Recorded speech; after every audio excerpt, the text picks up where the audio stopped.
नमस्कार दोस्तों।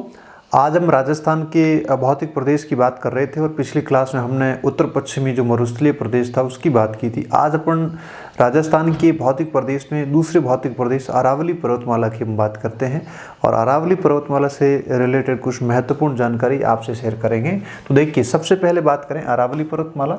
तो अरावली पर्वतमाला की अपन सबसे पहले बात करें क्षेत्रफल, तो क्षेत्रफल आपको याद रखना है 9.1%।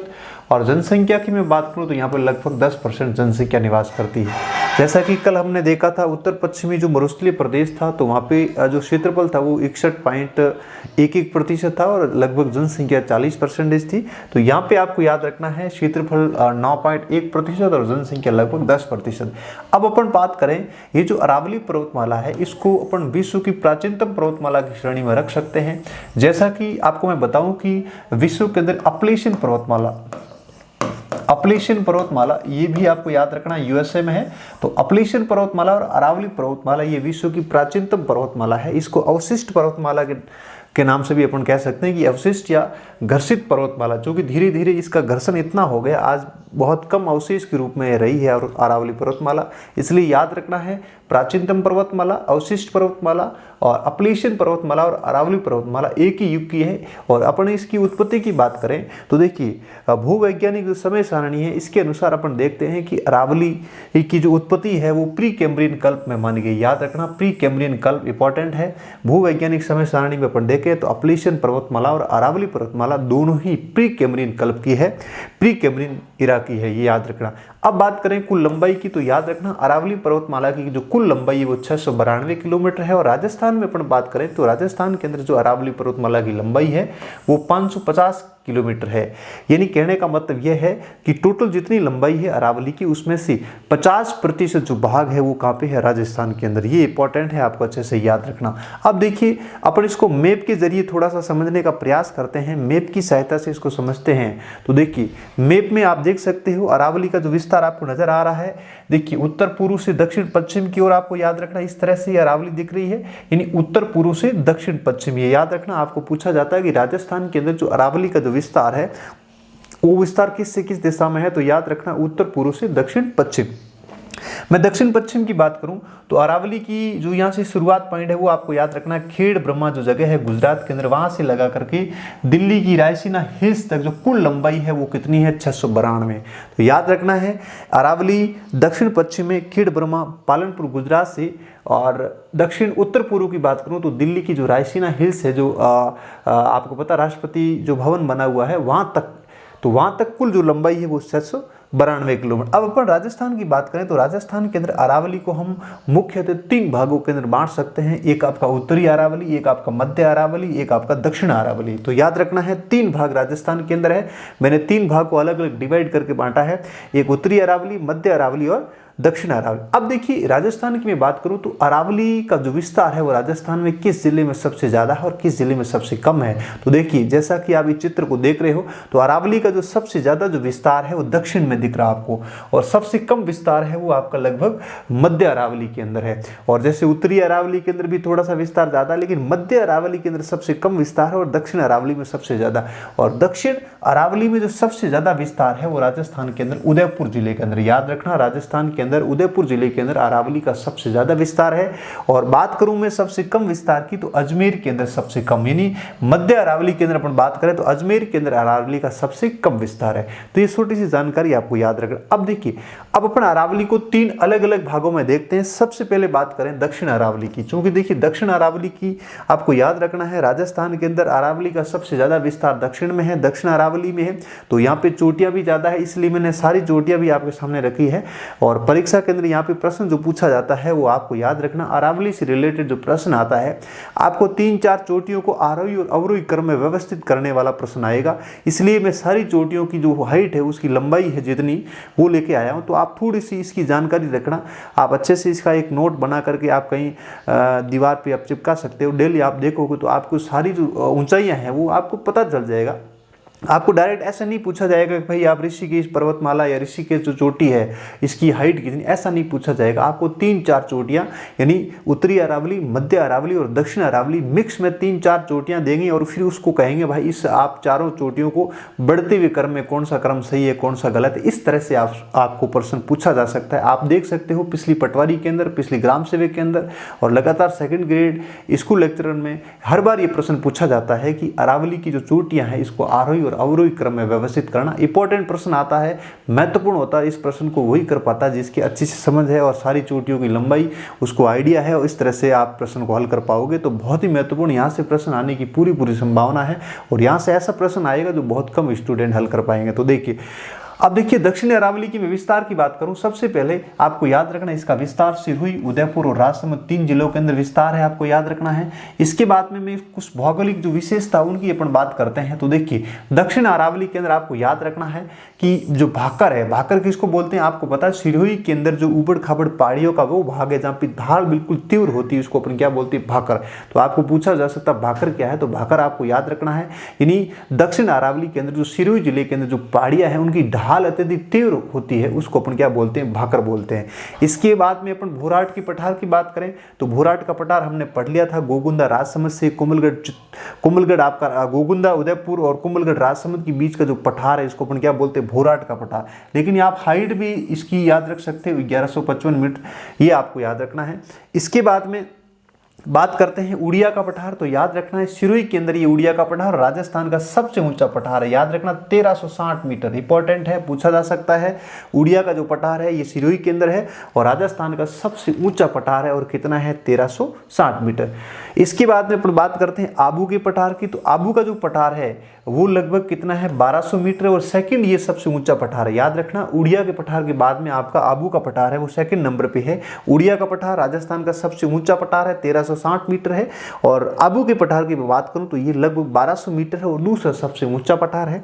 उसके बाद में अपन बात करते हैं, जैसे सारे पठार देखा तो आपको मेसा का भी थोड़ा ध्यान रखना। मेसा का पठार है ये चित्तौड़ के अंदर है, लेकिन आपको पता है चित्तौड़ के अंदर जो चित्तौड़ का जो किला बना हुआ है, चित्तौड़ का जो किला है वो कौन से पठार पर है, मेसा के पठार पर है, और इसकी जो हाइट है वो 620 मीटर है। तो आप मोटे तौर पर याद रखना भोराट का पठार 1155 मीटर है। उड़िया का पठार ये राजस्थान का सबसे ऊंचा पठार है, इंपॉर्टेंट, इसको याद रखिएगा। उसके बाद में आबू का पठार ये आपका राजस्थान का सेकंड लार्जेस्ट है, याद रखना, ठीक है। अब देखिए दक्षिण अरावली की जो प्रमुख चोटियां हैं, यहाँ से बहुत इंपॉर्टेंट प्रश्न बनेगा। जैसा कि मैंने आपको बताया है कि आपको आरोही और अवरोही क्रम में चोटियों को व्यवस्थित करना आना चाहिए, तो आप कम से कम, क्योंकि दक्षिण अरावली के अंदर सबसे ज़्यादा चोटियां हैं, तो इनको आप थोड़ा सा व्यवस्थित करिए। पहले तो आपको बताऊं 4-5 चोटियां याद करते थे, काम चल जाता था, लेकिन आजकल इन सारी चोटियों से रिलेटेड प्रश्न आता है। आप पेपर देख सकते हो 2015 से पहले प्रश्न आता था गुरु सीकर, शेर, अचलगढ़, देलवाड़ा, जरगा, इसकी एक ट्रिक बना ली, आपने सारी चोटियां याद कर ली, वहां तक सीमित था। लेकिन आजकल प्रश्न इनसे आगे आने लग गया है, इन चोटियों का भी प्रश्न पूछा जाता है। इसलिए आप सारी चोटियों की लंबाई आप रट के याद नहीं करना, आप बस दीवार पे इस सभी चोटियों की हाइट लिख के आप चिपका देना, डेली थोड़ा थोड़ा देखते जाना, आपको ऑटोमेटिक पता चल जाएगा कौन बड़ी और कौन छोटी है, ठीक है। तो देखिए सबसे पहले बात करूं मैं गुरु शिखर, तो गुरु शिखर सबसे ऊंची चोटी आपको याद रखना है, 1722 आए 27 आए दोनों ही सही है, तो याद रखना 1722 या 27 मीटर है। सेकंड आपकी शेर है, कितनी है, 1597 मीटर है। अचलगढ़ की बात करूं तो कितना, 1380 है। देलवाड़ा कितनी है, 1442। तो ये आपकी 4 चोटियां ये सिरोही के अंदर है। और जरगा की बात करूं तो जरगा कहाँ पे, उदयपुर के अंदर है, और जरगा कितनी है, 1431 मीटर। उसके बाद आबू की बात करूं तो ये कितना है, 1295 मीटर। अब एक चीज और ध्यान रखना, इन चोटियों, ये चोटियां कहाँ पे स्थित है, कौन से जिले में, ऐसा प्रश्न नहीं पूछा जाता। यहाँ से प्रश्न आपका 100% आरोही और अवरोही क्रम का ही पूछा जाएगा, ठीक है। चलिए आबू कितना है, 1295। कोमलगढ़ की बात करूं तो कोमलगढ़ कितना है, 1224। ऋषिकेश कितनी है, ऋषिकेश 1017। ऋषिकेश का भी प्रश्न कई बार एग्जाम में पूछा हुआ है। उसके बाद में कमलनाथ जो चोटी है इसकी कितनी, 1001 मीटर है। सज्जनगढ़ कितना है आपका, 938 मीटर है। लीलागढ़, नागपानी, लीलागढ़ कितनी है, 874। नागपानी कितनी, 867 मीटर। इसी तरह से सायरा की बात करूं 900 मीटर है। गोगुंदा की बात करूं तो 840 मीटर है। कोटड़ा की बात करूं तो 450 मीटर है। ऋषभदेव की बात करें तो कितना है, 400 मीटर है। अब देखिए ये जो आपको नजर आ रहा है ये सारी की सारी चोटियां जालोर के अंदर है, इंपॉर्टेंट है, यहाँ से प्रश्न आपका पूछा जाता है। आजकल इसमें आपको बता दूं, पिछली RAS में था, सेकंड ग्रेड के अंदर था, यहाँ से प्रश्न पूछा गया था। ये सारी चोटियां जालोर के अंदर है, आपको याद रखना है।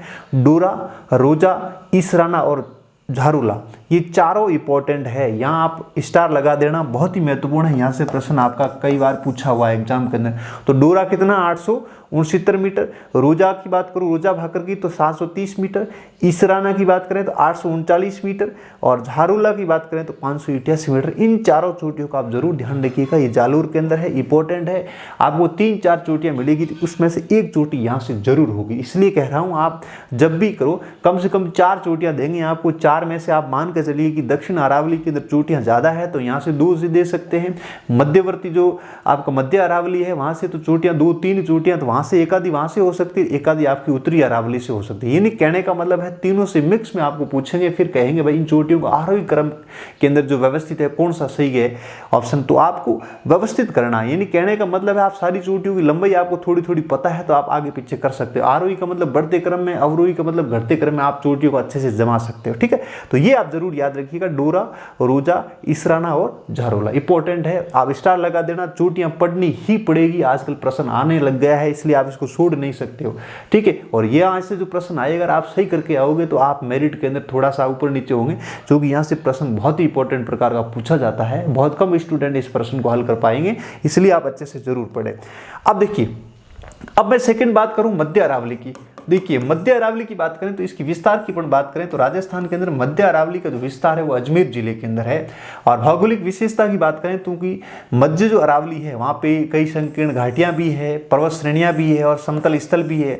और ब्यावर के अंदर कुछ दरें हैं, चूँकि मैं आज इस अरावली पर्वतमाला में अपनों को दरों से रिलेटेड भी प्रश्न अच्छे से पढ़ना है, तो आपको याद रखना ब्यावर के अंदर 2-3 आपकी दरें हैं, 2-3 नाले हैं, इसका आपको ध्यान रखना। बर है, प्रवेरिया है, शिवपुर घाट है। आपको प्रश्न पूछा जाएगा कि भी बर, प्रवेरिया और शिवपुर घाट जो नाल है राजस्थान की किस जिले के अंदर है, तो अजमेर के अंदर है। अजमेर के अंदर कहाँ पे है, ब्यावर के अंदर है। तो ये आप जरूर याद रखना, बर, प्रवेरिया और शिवपुर घाट। इसके बाद में मध्य अरावली की चोटियों की बात करें तो 3 चोटी है, ज़्यादा नहीं है, क्योंकि विस्तार सबसे कम है इसलिए ज़्यादा चोटियाँ नहीं है, 3 चोटी।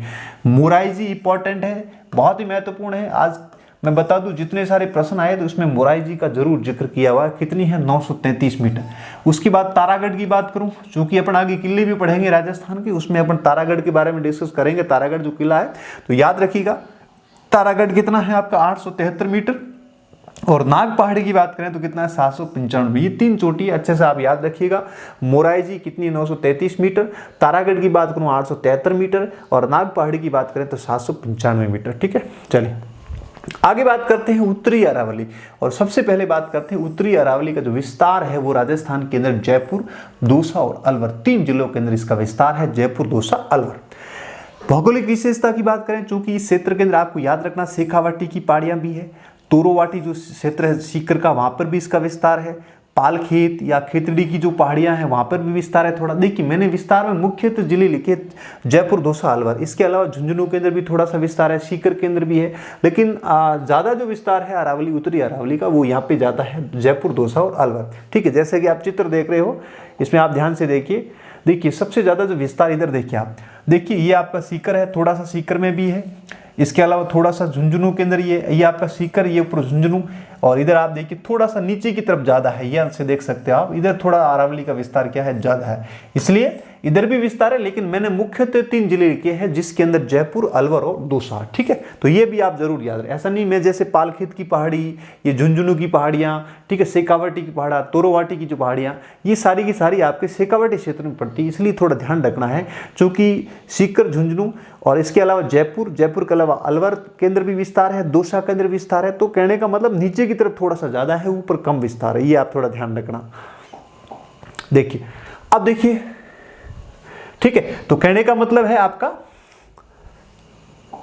देखिए तो ये नहीं 3 जिले, इसके अलावा आपको सीकर, झुंझुनू का भी थोड़ा सा ध्यान रखना। देखिए भौगोलिक विशेषता होगी, शेखावाटी की पहाड़ियां हैं, तोरोवाटी की पहाड़ियां हैं, पालखेत, खिचड़ी की पहाड़ियां हैं, जयपुर और अलवर की भी पहाड़ियां हैं। तो ये कॉमन विशेषता है, आप भौतिक विशेषता थोड़ा ध्यान रखिए।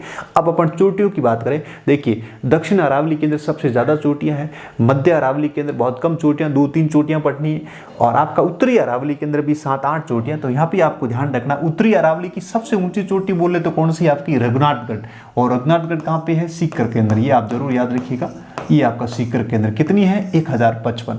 अब जैसे आपने ये तीनों चोटियां पढ़ी, ये तीनों ही अजमेर के अंदर है, ठीक है। तो यहाँ आपको कोई कंफ्यूजन होने की जरूरत नहीं है, आपको बोल दे कि मध्य अरावली की सबसे ऊंची चोटी, चूंकि मैंने पहले नंबर पे सबसे ज्यादा हाइट वाली चोटी रखी, तो कौन सी हो जाएगी, मोराई जी, ठीक है। चलिए, तो यहाँ पे आपको याद रखना है कि उत्तरी अरावली की जो सबसे ऊंची चोटी है वो कौन सी है, आपकी रघुनाथगढ़ है, और कितनी है 1055। उसके बाद में खो है, खो कितनी 920, ये जयपुर के अंदर है। बाबाई की पहाड़ी 780 मीटर है। जयगढ़ की पहाड़ी 648 है। नाहरगढ़ अपन किला भी पढ़ेंगे, जयगढ़ किला भी पढ़ेंगे, तो ये कितनी 599 है। बरवाड़ा है कितनी 786 है। मनोहरपुरा की पहाड़ी जयपुर के अंदर 747 है। भानगढ़ अलवर के अंदर है 649 मीटर है। विराट की पहाड़ी जयपुर 604 मीटर है। बिलाली की पहाड़ी 775 है। तो इस तरह से इन सभी पहाड़ियों की जो हाइट है इसको थोड़ा सा आपको प्रैक्टिस करनी पड़ेगी। आप आराम से एक पेज पे मध्य अरावली और आपका दक्षिण अरावली और उत्तरी अरावली की पहाड़ियों को अलग अलग एक पेज पे अच्छे से लिख के आप दीवार पे जहाँ पढ़ते हो वहाँ पे चिपका देना। इनको डेली थोड़ा थोड़ा देखते रहना, आपका एक प्रश्न तैयार हो जाएगा और बहुत बढ़िया प्रश्न तैयार हो जाएगा। क्योंकि आप ऐसे नहीं कि सारी चोटियाँ रटने बैठ जाओ, रटना नहीं, आपको केवल नज़र डालनी है। आप सोते उठते जागते जब भी आपको थोड़ा सा टाइम मिले, आप रेस्ट के मूड में हो, तो उस समय आप आराम से इस पर दृष्टि डाल दीजिएगा।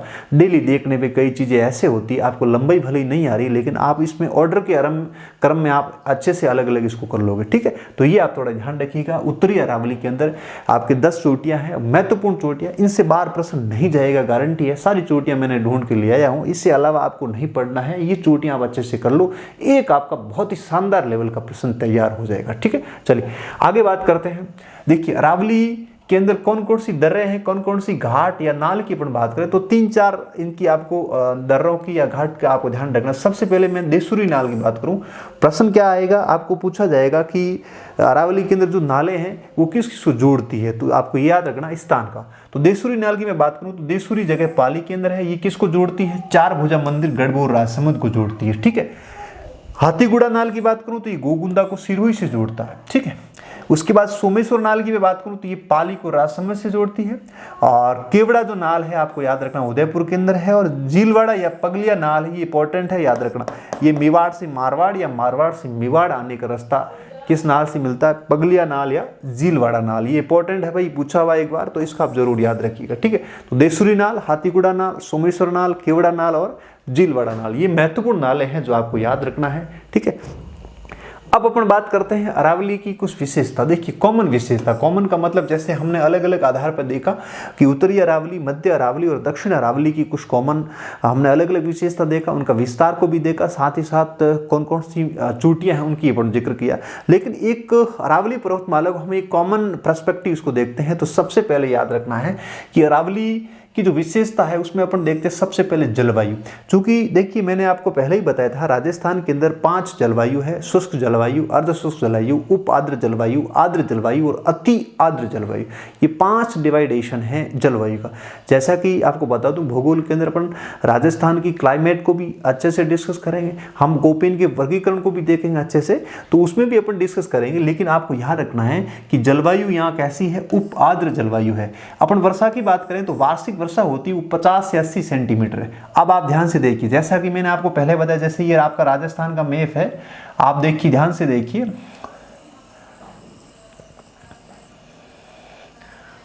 देखिए मैंने पहले की क्लास में आपको बताया था। जैसे देखिए आपके भौतिक प्रदेश की बात करूं, जैसे आपका ये हो गया पश्चिमी मरुस्थलीय प्रदेश, ये आपकी होगी अरावली प्रदेश, और ये पूर्व का मैदान और दक्षिण पूर्वी पठारी प्रदेश, ठीक है।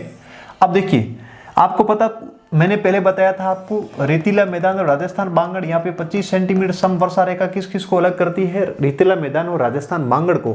लेकिन यहाँ आपको याद रखना ये जो 50 सेंटीमीटर सम वर्षा रेखा ये क्या करती है, आपको याद रखना है ये अरावली और राजस्थान बांगड़ को अलग अलग करती है, ये थोड़ा सा आपको याद रखना है। इसके बाद में अगली जो विशेषता है जल विभाजक का कार्य बहुत ही महत्वपूर्ण है। देखिए राजस्थान के अंदर अरावली आपको पता है हम राजस्थान की जलवायु के अंदर आपको पता है हम मानसून पढ़ेंगे, और मानसून के अंदर हम अरब सागरीय मानसून या अरब सागरीय जो तंत्र पढ़ेंगे और बंगाल की खाड़ी वाला तंत्र पढ़ेंगे। देखिए ये राजस्थान है, आपको पता है ये अरावली है, अरावली का विस्तार ये राजस्थान में इस तरह से।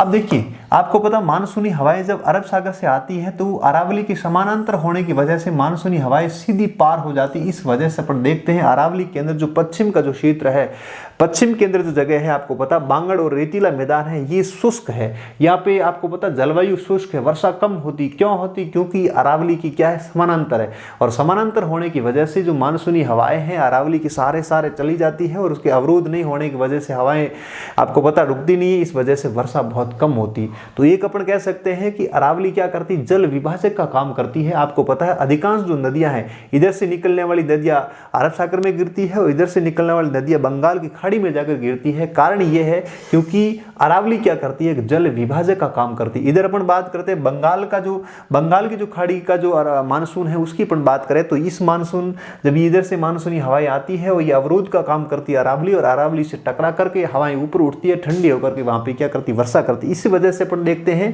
कि राजस्थान के अंदर एक भौतिक प्रदेश ऐसा है, दक्षिण पूर्वी पठारी प्रदेश और पूर्व का मैदान है, यहाँ पे जलवायु भी आर्द्र है, अति आर्द्र जलवायु है, और यहाँ पे वर्षा भी बढ़िया होती है और खेती भी अच्छी होती है। ठीक है, तो ये आपको थोड़ा ध्यान रखना है, क्योंकि अरावली की वजह से ही, क्योंकि इधर वाली मानसूनी हवाएं इधर नहीं आ पाती, इस वजह से अरावली की एक तरफ अच्छी वर्षा होती है, आर्द्र जलवायु है, दूसरी तरफ शुष्क जलवायु है और बारिश कम होती है। इस वजह से अपन कह सकते हैं कि अरावली राजस्थान के अंदर एक जल विभाजक का, एक क्रस्ट लाइन का काम करती है। एक तरफ आपको पता है आर्द्र जलवायु, दूसरी तरफ शुष्क जलवायु, तापमान भी बहुत अधिक होता है, यहाँ पे बारिश भी औसत लगभग 25-50 हाईएस्ट मान के चलिए यहाँ तक वर्षा होती है, वर्षा बहुत कम होती है। तो आपको याद रखना है अरावली राजस्थान के अंदर क्या करती है, जल विभाजक का काम करती है। उसके बाद में अरावली की जो ढाल है उस ढाल पर किसकी खेती की जाती है, मक्के की खेती की जाती है। और अपन बात करते हैं अरावली के अंदर जगह है माउंट आबू, और राजस्थान के अंदर सर्वाधिक वर्षा होती है लगभग 150 सेंटीमीटर। याद रखना आपको पूछे कि राजस्थान के अंदर सबसे ज्यादा जो वर्षा वाला जो स्थान है वो कौन सा है, आपका माउंट आबू है, और ये आपका 150 सेंटीमीटर वार्षिक वर्षा यहाँ पे होती है। इसके अलावा हम अलग से राजस्थान की मिट्टियों का भी डिस्कस करेंगे, लेकिन अपन देख ले राजस्थान के अंदर जो अरावली है, मिट्टी की बात करें तो आपको याद रखना राजस्थान के अंदर अरावली का जो दक्षिण वाला भाग है, दक्षिण अरावली है, वहां पे सामान्यतः लाल मिट्टी पाई जाती है। कौन सी मिट्टी, लाल। और जो आपका उत्तरी और मध्य जो अरावली है वहां पे कौन सी मिट्टी पाई जाती है, भूरी मिट्टी। ठीक है, तो अपन कॉमन में भूरी मिट्टी, लाल मिट्टी और कंकरीली जो मिट्टी है वो आपके अरावली के अंदर मिट्टियां हैं, जो कि अलग अलग भाग है। यहाँ दक्षिण अरावली के अंदर आपको पता है लाल मिट्टी है और मक्के की खेती ज़्यादा होती है, और मध्य अरावली और उत्तरी अरावली के अंदर रेतीली के साथ साथ मिक्सअप में भूरी मिट्टी भी पाई जाती है। तो ये आपको 5-6 कॉमन विशेषता है, आपको बोल दे तो आप इस तरह से थोड़ा ध्यान रखना। सबसे इंपॉर्टेंट है अरावली राजस्थान के अंदर किसका काम करती है, जल विभाजक का काम करती है, क्योंकि एक तरफ तो आर्द्र जलवायु, अति आर्द्र जलवायु, वर्षा भी ज़्यादा होती है, और इधर आपको याद रखना है जो कि अरब सागरी जो मानसून की शाखा है, इस शाखा से जो भी मानसूनी हवाएं राजस्थान में प्रवेश करती है, चूँकि अवरोध नहीं होने की वजह से हवाएं सीधी पार हो जाती है। इस वजह से इधर वाला जो भाग आपको नजर आ रहा है, उत्तर पश्चिमी जो मरुस्थलीय प्रदेश है, थार का जो मरुस्थल है, वहाँ पे शुष्क जलवायु है, वर्षा बहुत कम होती है, तापमान बहुत उच्च होता है, और गर्मियों के अंदर लू भी चलती है। इस वजह से यहाँ के अंदर आपको याद रखना जो आपकी जैव विविधता है वो बहुत ज़्यादा है, वर्षा कम होने की वजह से आपको याद रखना। ठीक है, तो इस वजह से सबसे महत्वपूर्ण है कि अरावली राजस्थान के अंदर क्रस्ट लाइन का काम करती है, एक जल विभाजक का काम करती है। ठीक है, तो ये आपको चीज़ें याद रखनी है। तो मैंने प्रयास किया जो अपना राजस्थान का जो सेकंड भौतिक प्रदेश है अरावली पर्वतमाला, बहुत ही महत्वपूर्ण है, अच्छे से आप इसको तैयार करना, यहाँ से प्रश्न आने की पूरी संभावना है। चोटियों को आपको रटना नहीं है, अच्छे से आप इसको अलग एक पेज पे अच्छे से तैयार करके आप जहाँ कहीं पढ़ते हो वहाँ पे आप लगा दीजिए, डेली उसको देखते रहिए, प्रैक्टिस करिए, तो आपको अरावली की जो चोट यहाँ का प्रश्न कभी आपके एग्जाम में गलत नहीं होगा। बहुत ही महत्वपूर्ण प्रकार का प्रश्न पूछा जाएगा। और अगली क्लास में हम राजस्थान का जो तीसरा पूर्व का मैदान और दक्षिण पूर्वी जो पठारी प्रदेश है उसकी चर्चा करेंगे। Thank you so much.